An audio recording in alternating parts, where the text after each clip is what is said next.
Close your eyes for a second. Imagine the exact moment of clinical death. For centuries, humanity operated on a simple premise. When the heart stops beating, the mind powers down, fading into an endless, quiet dark. Modern medicine formalized this boundary. We define the threshold of death as the moment cardiac function ceases, followed by a silent, inactive brain.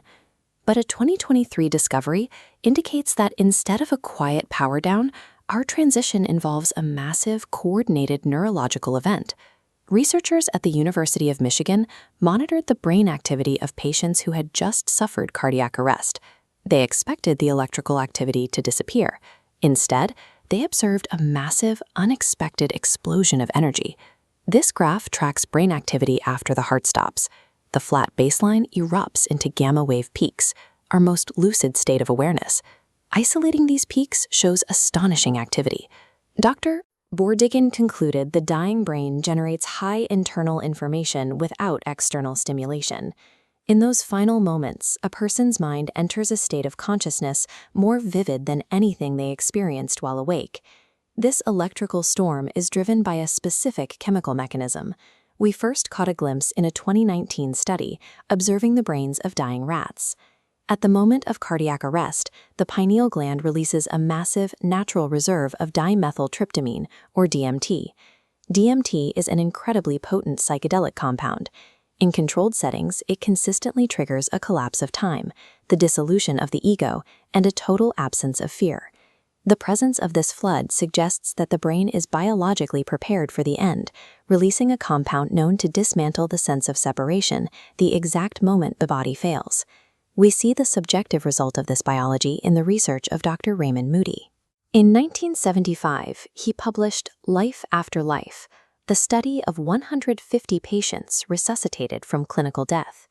This diagram shows the core of his findings. Despite their backgrounds, these patients funneled into a single sequence of experiences that ignored the boundaries of culture, religion, and age.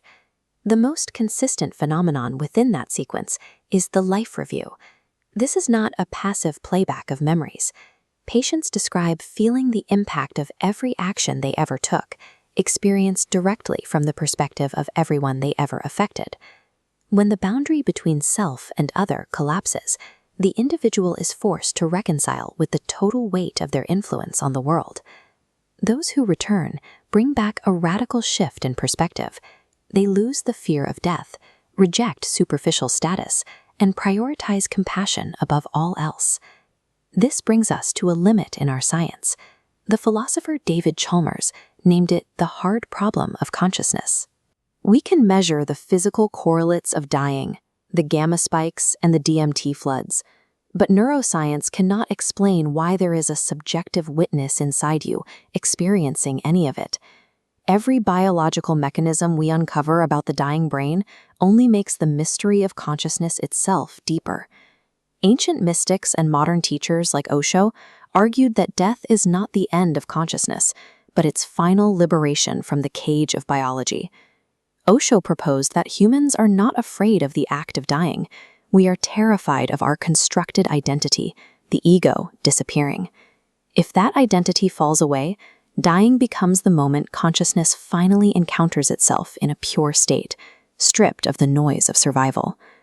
The accounts of the surging mind suggest that we can choose to shed the ego and truly live while there is still time.